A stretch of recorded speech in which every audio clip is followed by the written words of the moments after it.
Welcome everyone to Coaching in Session. My name is Michael Rearden, and I'll be your mindset coach today. And today we're going to be doing a rewind. We are on episode 99 of Coaching in Session. And we're going to talk a little bit about that coming up. But today it's going to be about mindset and how to reach a new type of mindset. Because from just this week alone, we talked about knowledge and wisdom. And then we talked about how not to be weak and to be strong. And then now we need to tie in the mindset that's going to help us reach all of that. So stay tuned. Here we go.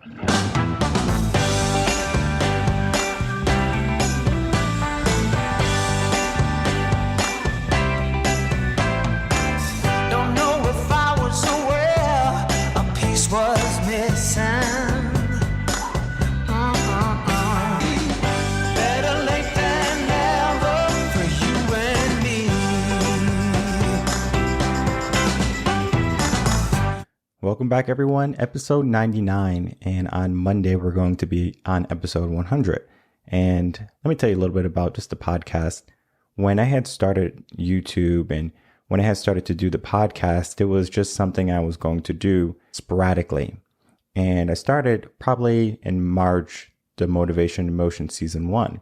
And it was just me trying to get my feet wet because I knew nothing about video editing. I knew nothing about B-roll, creating it, nothing about mic and sound and video. All of that was something I had to learn. So that was my knowledge. And over the seasons, over the episodes, of course, that was getting better and better and better. So now I have the wisdom. So if I had to tell someone how to start a podcast or how to create or edit a video, I have that wisdom now. And I have acquired an abundance of knowledge. So all of that put together makes me a good candidate to teach someone how to do this. And the same thing is with the mindset, because I already went on that journey. I went on the journey to change my mindset because there's a lot of negativity in the world and there's a lot of problems in our day, whether it be personal, could be relationships, family, it could be your career. There's so many issues that can come up. But what do we do when they come up? Do we become upset? Do we curse at someone or something that has happened in our life? Or do we take ownership on what we're able to do?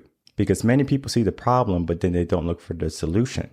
And as long as they continue to look at that problem and they don't look for a solution, they're going to stay in that negative type of mindset. And that way of living is just going to make you weak in the end because you're not putting in any action. You're remaining docile, you're remaining complacent, you're remaining still.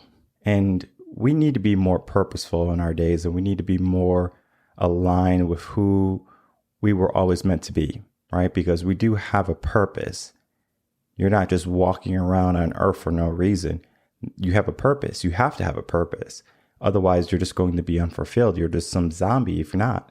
But if we can give ourselves a reason to live, and that reason doesn't have to be anything grandiose either. It can be simply, I want to be able to teach people how to become a better athlete, a better person. If you're a grocery store owner, you want to provide affordable food for people. Maybe you want to just be able to provide for your local community. We give back. And many people are having a hard time understanding that they have some type of purpose.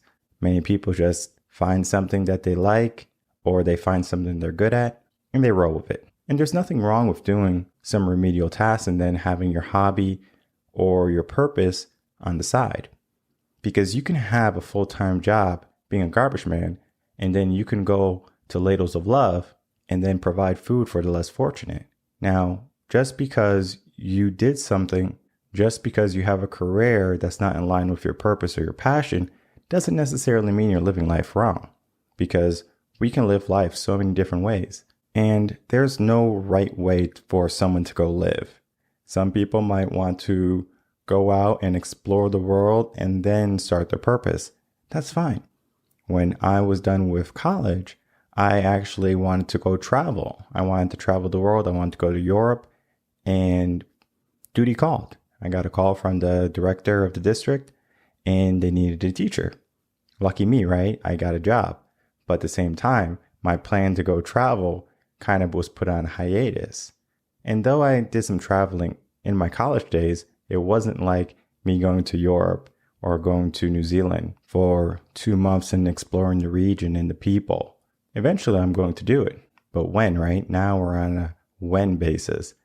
And with all the hoopla going on in the world, it's difficult to say, I'm going to do it on this date. I'm going to do it by this date.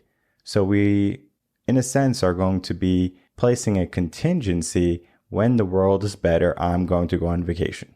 Versus, okay, I should go on vacation now regardless of the state of the world. And this is all mindset, right? What do? Do I allow the world, what's happening in the world, to determine what I do? Or do I just go and live my life the best I can? And that's just going to depend on the person. Because if you can have a plan, then you're going to be all set. Similar to how if you're saving to buy a home, do you just buy any home or do you find a home that you're going to love? Most people wait and they find a home that they love. And if they can find a home that they like and it doesn't have all the features that they're looking for, at least they can say, you know what, this is good enough. And that leads to our last part, right? Good enough. Like many people just accept what they get. All right. I want to get back to normal. As soon as we can get back to normal, things are going to be fine. That was a big narrative early on in the pandemic. Let's get back to normal because that is what the brain wants. It's like whoever is thinking of these plans and these slogans to get back to normal, get back to better, they know the mind really well because the mind wants nothing more than to remain complacent. So as long as the mind can remain comfortable and complacent, guess what? It's not going to push. But right now, many people are in a tough position. They're in the same jobs, making the same amount of money, and everything around them is going up. Whether it be gas prices, food prices, all of those things are going to start to accumulate. And though you might think, well, $2 more for some ground turkey is not a big deal, that's a huge deal. How about you have a big family? And then we just multiply that and we compound it. That money could have been used to invest. That money could have been used for a college fund. Not anymore. So we take away from our enjoyment fund, most likely, right? From our hobbies. Well, if I used to go golfing and I spent $200 every month on golf, I'm not going to go golfing anymore, or I'm not going to go golfing as much. So in a way, we are actually limiting our happiness. We're limiting what we do because we have to make sure we have enough money to provide for our family, to put food on the table, and of course, to keep the lights on. There's just so much that many adults have to deal with on a given day. And right now, it's just becoming more challenging. When I started the podcast, it was going to be, well, let me just talk about mindset, and then I'll talk about relationships, and I'll basically talk about everything I do coaching for. But it started to evolve. It started to become more than just a regular podcast, more than just a personal development audio for people to come listen to and say, hey, if you want to get better in life, come join me. It became something where my mindset started to think different. Now, these episodes that I'm putting out, whether they be on your favorite podcast app, whether they be on YouTube, these episodes are going to be around for people to see for years. Now, if YouTube doesn't go down, they'll always be on YouTube. If my credit card keeps paying for the RSS feed that I pay for or for my podcasting host, guess what? It's going to stay on for as long as that happens. And of course, I'm sure on my will, I'll probably just put, let's pay them 100 times what it is per year. And then that is what I'm going to have, a legacy of 100 years on this RSS feed, on this podcast hosting website. So for 100 years, even though I'm not here, my voice is still going to be there. The books that I'm writing, I don't have to pay for anything. It's going to be in the library shelves. It's going to be on Amazon. It's going to be available. So all of this, and then of course you get ebooks, and that's even more manageable because you can just get an ebook, whether it be the text or the audio, put it somewhere on a PC, laptop, whatever, and then now you have that audio for some time. CD, right? Those are kind of obsolete now, but there's ways where we can keep all the data that we've compiled. Looking at these past 99 episodes, or rather 98, I see the change in what I have been doing. And it's not just, okay, I'm changing the world. No, I'm not just changing the world. I'm changing the world around me. Rumi has a saying, be the change that you want to see in the world. And the more you speak on something, the more you become that. So if you are becoming an angry person, look at your speech. And then also look at the people who are around you. That is going to dictate, hey, you're becoming angry because of one of these two reasons. And so just having a constant basis of mindset of getting better, it's actually not draining. It's actually more fulfilling than it is draining. And I remember a friend, they asked me, doesn't it get heavy when everyone comes to me with their problems? And I had to think about it. I said, no, it doesn't, because I know how to let those problems be work. I'm not going to take it and say, oh my goodness, this is a problem and I'm carrying it on my back. That is not how you should be operating when it comes to your problems. If you have a problem, you can put it in its designated place and say, I'm going to take care of you. So whether it be a finance problem, you put it in a corner. And it's not a corner that you forget about. It's not a corner you go, I hope, April 15th doesn't come and I don't have to pay my taxes. It's not that. It's, I'm going to put you here and I'm going to take care of you. And then you can give it a due date if you're not, disciplined enough to make sure you get that done in an appropriate amount of time. Because if you are just going to put it there and wait till the last minute, now we're procrastinating. And thank you all for listening to the podcast for how to stop procrastinating, right? That one had a great turnout. And I understand why. People want to stop procrastinating. How do I stop procrastinating? And of course, there's going to be methods. We talked about it in the podcast. We talked about it on that episode. But when we're trying to stop procrastinating, it is literally a mindset. If I have my phone in my hand and I'm just scrolling aimlessly, maybe I have to do something. I have to go to the store, right? And I just don't want to go to the store. It's going to be busy and I don't want to spend money, right? So now I'm just not doing it. But if I don't do it, what's going to be the outcome? Well, maybe I won't have food tomorrow. I won't have lunch tomorrow. So sometimes many people wait till the last minute. And that last minute is going to spark you not to procrastinate, right? And the thing about procrastination is going to be the fear of putting off something until the fear of not doing it is greater than the fear of doing it. That's basically what procrastination is. I don't want to do this because it's going to take away from something in my life. And our brain is constantly fighting too. It's saying, hey, I don't want to do this. This is not fun. This is energy draining. I just want to relax. I want to sit in the sofa, watch a movie, be on my phone, and not do anything. And that's going to be a challenge for us, right? How do we get out of that thinking? How do we get out of that way of living? And it's literally just a switch. But the switch is covered under all of the BS that we have been piling on it throughout our life. And everyone's going to have a different journey. Some people, they come to me and in 1 month, I can get them to a new mindset. Now, some people, we're going to be working for a whole entire year. And it's not so much that they're broken. It's just that some people need more work. And there's nothing wrong with getting coaching for a year. I know people who are in therapy for 2-3 years. Now, the purpose of therapy and the same thing for coaching is to help you, right? Help you with a certain area and then move on. Now, once you move on, we can either elevate you to the next level. And then at that next level, how do we get to the next level, right? So it's always forward progress.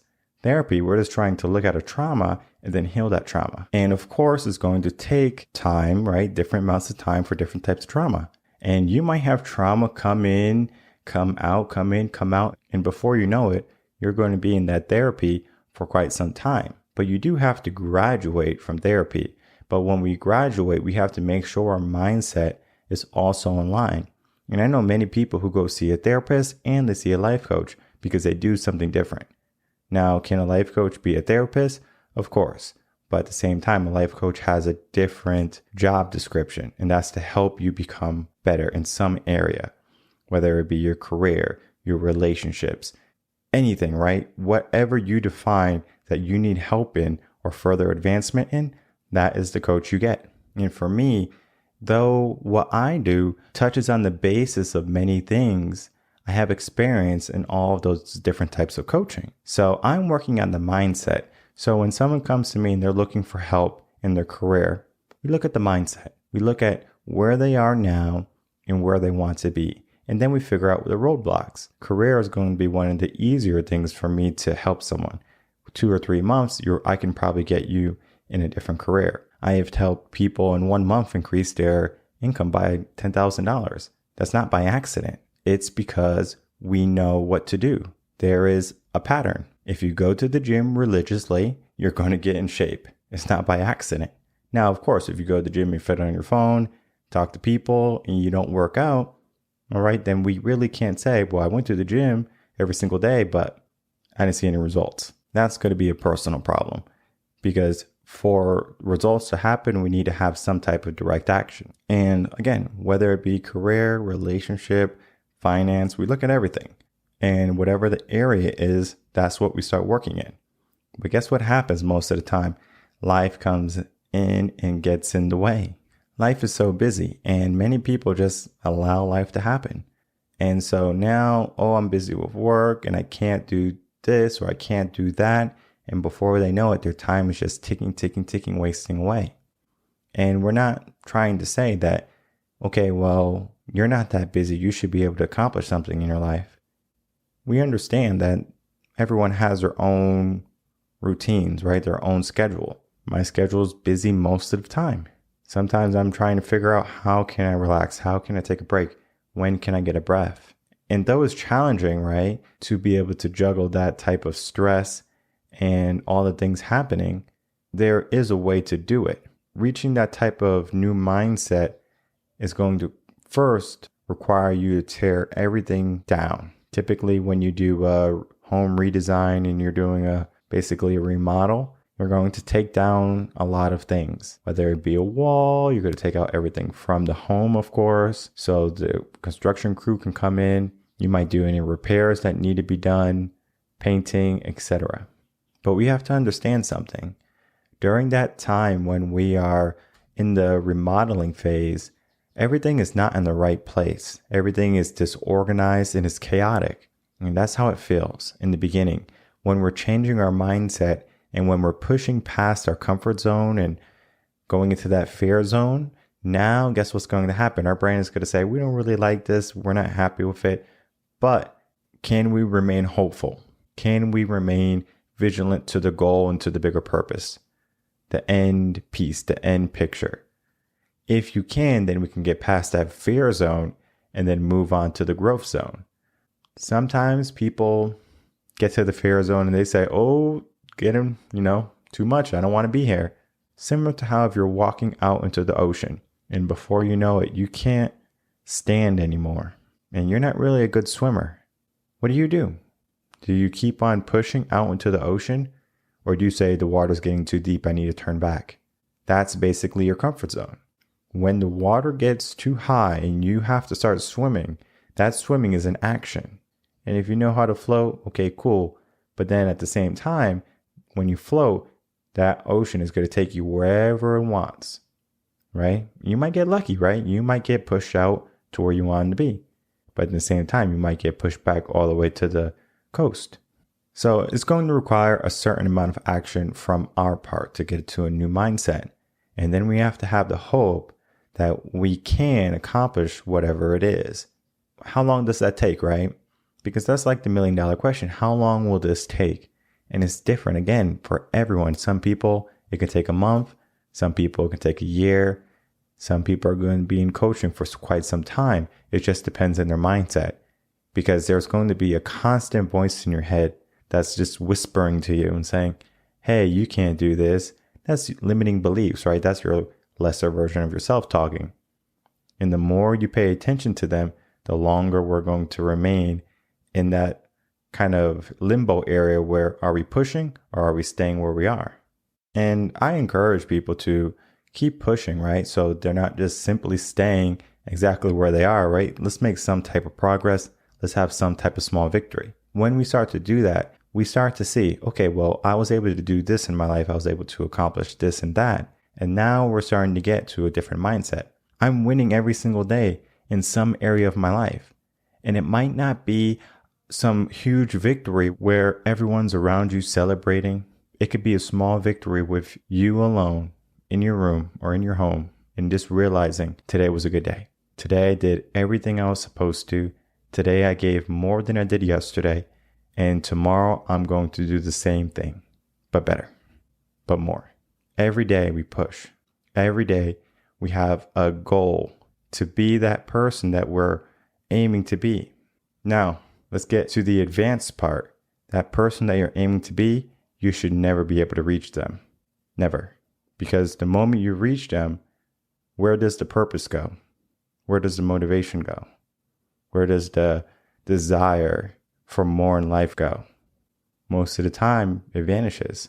Many people who have a goal in life to be a person who's rich and famous finally reach rich and fame, and they're not happy. They do drugs, they party, trying to fill in this gap, trying to figure out, why am I not happy? I did everything I was supposed to do. I put in all the work and I got to this place in my life, yet I'm just not satisfied. The human mind cannot be satisfied in the sense of, I'm here, let me stop, let me be still. We need to have purpose. That's why I said earlier in the episode, if you have some purpose, that is why you're here. Because we all have to have a purpose. And if you have children and they have children, even though you retire at 65, now you're grandma and grandpa. And grandma and grandpa love their grandkids, right?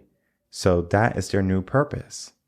It's not so much, well, I need to go work a 9 to 5 anymore, because they already did that. They already have their 401ks, their retirement plans. That's all there. So what comes next? Some people say that when you reach 65, that's when life starts. Now you can start living. You don't have to worry about work. But in a sense, it doesn't begin there. It begins right now. It can begin today.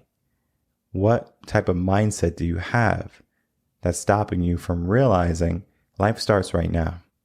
Because if you have a mindset that's saying, I can't be happy now, I can't do this now because of the state of the world, then I encourage you to reach out to me, get some coaching, and finally realize why you do the things you do.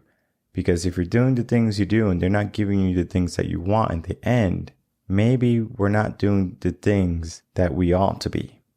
And many people are making movement, right? Many people are doing good things in their life.